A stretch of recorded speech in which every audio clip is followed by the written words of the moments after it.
हामी जस्तै देशभक्त मान्छे जोडिने एउटा माध्यम गर्नु पर्यो। लाग्ने एउटा सूत्र त चाहियो, एउटा डोरी त चाहियो है। तपाईँ एउटा मोतीको दाना हुनुहुन्छ, पर बसिराख्नुहुन्छ, म पनि एउटा मोतीको दाना माथि बसिरहेको छु। तर त्यो दुईवटा मोतीको दानालाई गाँच्नका लागि एउटा धागो चाहिन्छ कि छैन?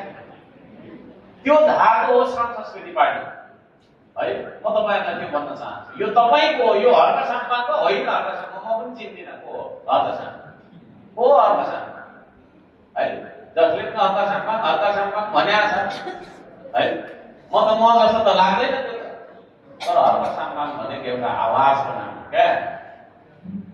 जुन आवाजले तपाईँलाई बोलाइराखेको छ, तपाईँलाई जगाउन चाहिराखेको छ, अब त्यो आवाजलाई तपाईँले सुन्ने कि नसुन्ने भन्ने कुरा है।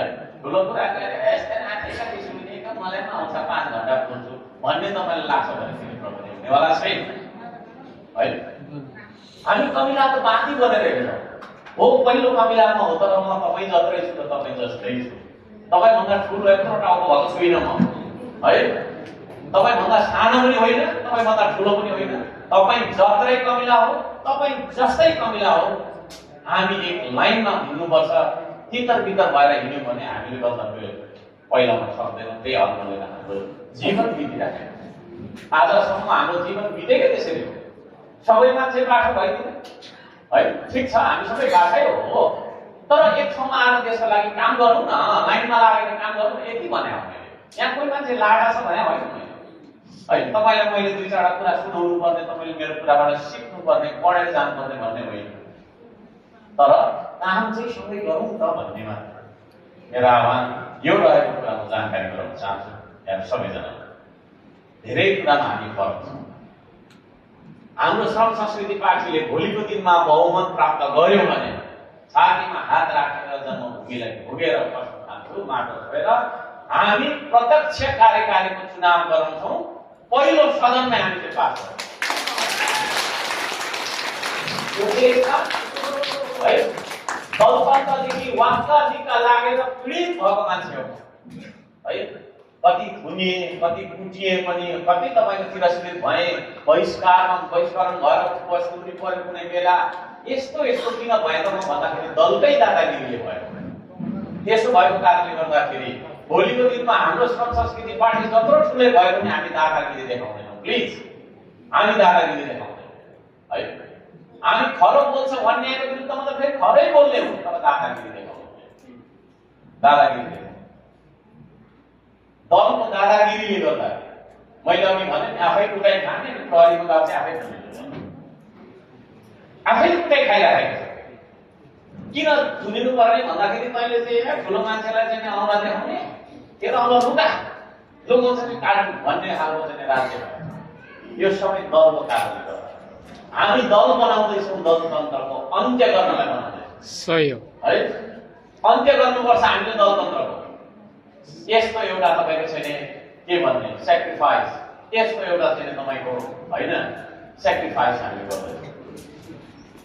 यसले गर्दाखेरि म सबैजनालाई भन्न चाहन्छु, यो देशमा लोकतन्त्रको उदय गराउनका लागि मैले धेरै पहिला भनेको कुराहरू स्मरण गर्न चाहन्छु। 2-4 कुराहरू बोलेको कतिपय भाइरल पनि हुन्छ। यो देशमा लोकतन्त्र आएको छैन है। जुन दिनसम्म गरिब दुखीले सिंहदरबारको तपाईँको चाहिँ पहुँच राख्दैन र सिंहदरबारको सेवा तपाईँको चाहिँ गरिब दुखीको बस्तीमा गफमा होइन, भाषणमा होइन, गफमा र भाषणमा त 20 वर्ष पहिल्यै आइसक्यो, तर व्यवहारमा जबसम्म त्यो कुरा चाहिँ अनुभूत हुँदैन तबसम्म लोकतन्त्र आएको हुँदैन। त्यो लोकतन्त्र ल्याउनका लागि मैले तपाईँहरूलाई बोलाउन आइराखेको छु, उठाउन आइराखेको छु। तर मैले तपाईँहरूलाई गर्न सक्ने भनेको अनुरोध मात्रै हो। तर तपाईँ खुद जानुहुन्छ कि हुन्न, आउनुहुन्छ कि हुन्न भन्ने कुरा मैले तपाईँलाई तानेर ल्याउनु दिँदैन। म सबैजनालाई आह्वान सम्म गर्न चाहन्छु। हामी प्रतिस्पर्धाको कुरा मैले धेरै है।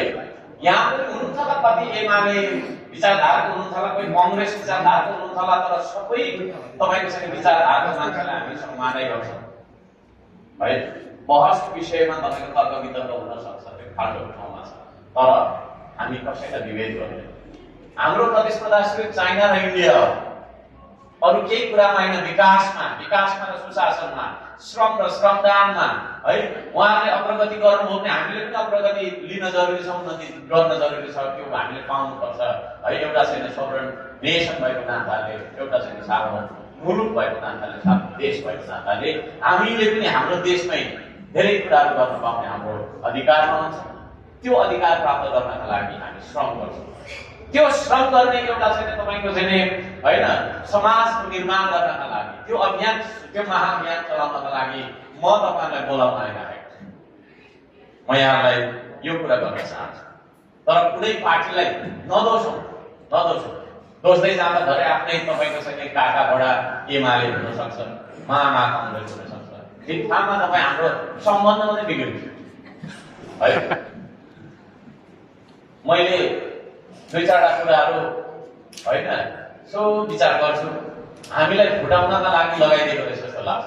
जातको कुरा गरिदिने है, हल्का सामान राम्रो त राम्रो हो, तर के नाक हेर्दो छ के सुन्नुहुँदैछ है भन्ने खालको है जातको कुराले हामीलाई फुटाइराखेको छ।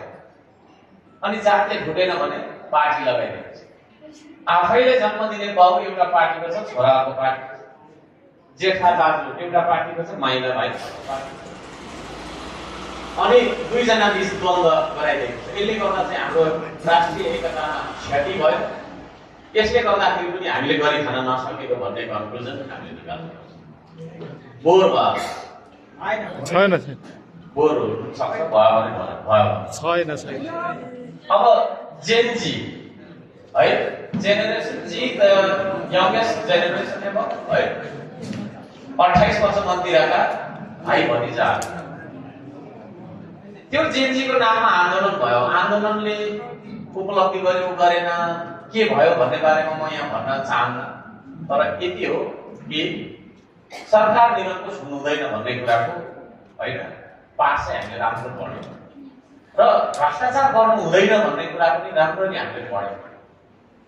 बीचमा चाहिँ त्यो जेनजीको आन्दोलनकोले डिजाइन गरेको थियो विदेशी दलालका कुराहरू होइन, सोभरेनिटी भनौँ न त सार्वभौमता चाहिँ नि खतरामा परेको कुराहरू त्यतातिर नजानु। तर जेनजीको आन्दोलन एउटा शुद्ध मनको चाहिँ एउटा होइन युवा पुस्ताको एउटा व्यक्तिले युवाले गरेको आन्दोलन चाहिँ परिवर्तनको लागि। त्यो परिवर्तन के हो त भन्दाखेरि सुशासनको पक्षमा। सुशासन भनेको चाहिँ के हो? अब धेरै कुराहरू छ होइन, मैले व्याख्या विश्लेषण त लामो जान्छ। यदि बुझौँ कि भ्रष्टाचार नभएको अवस्था, भ्रष्टाचार विरुद्ध आवाज उठाउने भने तपाईँको चाहिँ 10 जनाले मात्रै उठाएर हुँदैन है। हामी सबै मिलेर चाहिँ भ्रष्टाचार विरुद्ध सम्भव छ। आगजनीको तोडफोडमै जानुपर्छ, मारामारै गर्नुपर्छ, काटमार गर्नुपर्छ, अस्ति जुन क्षति भयो त्यही क्षति गर्नुपर्छ भन्ने होइन। हामी सबै यो दिमागबाट चलिरहेका हुन्छौँ, यहाँ र यहाँ भन्छ होइन, यहाँबाट चलिरहेको है। त्यसले गर्दाखेरि हाम्रो यही चेन्ज गरिदियो भने भइहाल्यो नि। किन कुटेरै त हलाउनु? किन तपाईँको मुठभेडकै स्थितिमा हामी जानुपर्ने? त्यसका लागि हामीले चाहिँ श्रम संस्कृतिको विकास गरेको छौँ। मान्छेलाई इमान्दार बनाउने हो भने उसलाई काम गराउनुपर्छ। पैसा र सुद राख्ने, क्विन्टलका क्विन्टल तस्करी गर्ने किसिमको कन्सेप्टबाट हामी जाँदैनौँ। एउटा मान्छेलाई पशु जस्तो बनाएर चाहिँ मानव तस्करी गर्ने किसिमले हामी जाँदैनौँ। मानवता हाम्रो केन्द्रबिन्दुमा रहन्छ। मानवता हाम्रो केन्द्रबिन्दुमा रहन्छ है।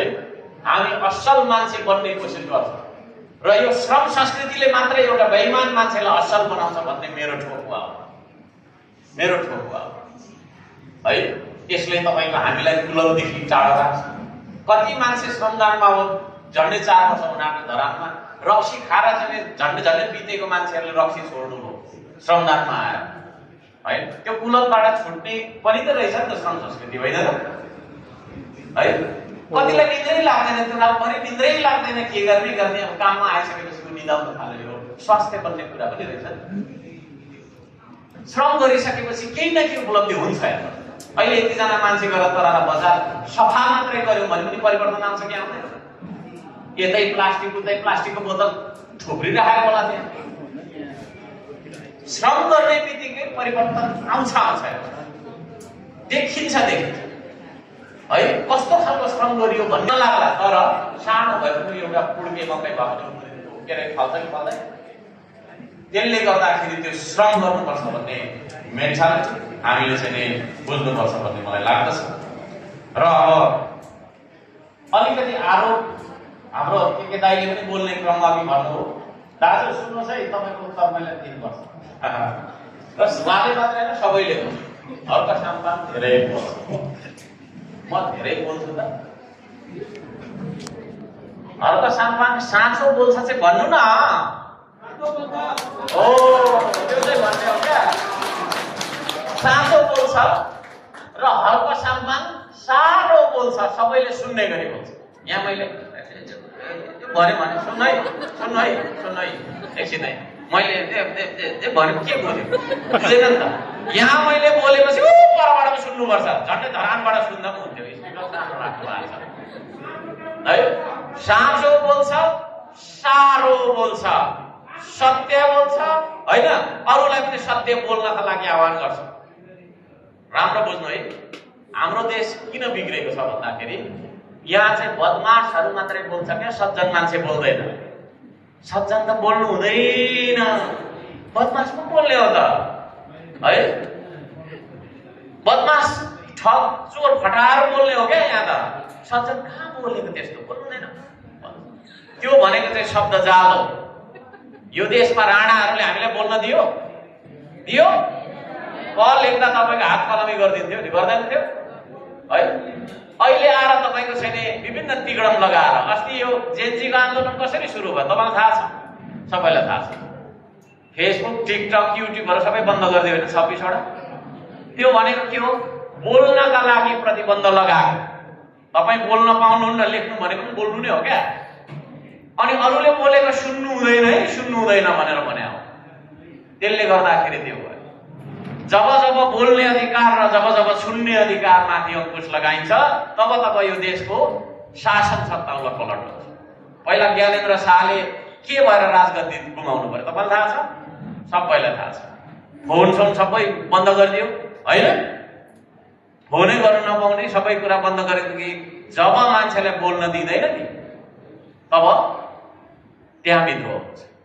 हर्क साम्पाङ त आफै बोलेर आएको मान्छे हो। 15 वर्ष भयो म कराएको, सुशासनको पक्षमा, भ्रष्टाचारको विरुद्धमा एक्लै पनि फाइट गरेर आएको मान्छे आज चाहिँ मेयर भयो। मेयर भएपछि चाहिँ नबोल्नु अरे, के बोल्दैन है। अब त झन् साह्रो, मैले पहिला त धरानलाई मात्रै जगाउनु थियो, अब त सारा नेपालीलाई जगाउनु पर्ने छ मैले है। अझै म साँचो बोल्छु, अझै म साह्रो बोल्छु है, अझै म खरो बोल्छु, अझै म रुखो बोल्छु, तर झुटो बोल्दिन। कसैलाई ढाँटिन पनि होइन, तपाईँको छैन कसैमाथि तपाईँको छैन सम्मान गर्छु। मैले लुकाउनु पर्ने केही पनि छैन। भ्रष्टाचारीहरूले यो संसारमा कोही यस्तो एउटा व्यक्ति छ जो चाहिँ पारदर्शी छ भन्ने होइन, त म मात्रै त होइन, तर मेरो व्यक्तिगत धारणा त मैले राख्न पाउनुपर्छ भने त्यो म हुँ भन्ने दाबी गर्छु। सही। यसपालि पनि मैले कता कता ढोगेको भए त प्रधानमन्त्री हो, कुरा बुझ्नुभयो नि। गृहमन्त्री त भएन, तर ढोगिन मैले कसैलाई होइन। यो शिर मलाई जन्म दिने मेरो आमा र यो देशको माटो, मातृभूमि को अगाडि मात्रै झुक्छ है, अगाडि मात्रै झुक्छ।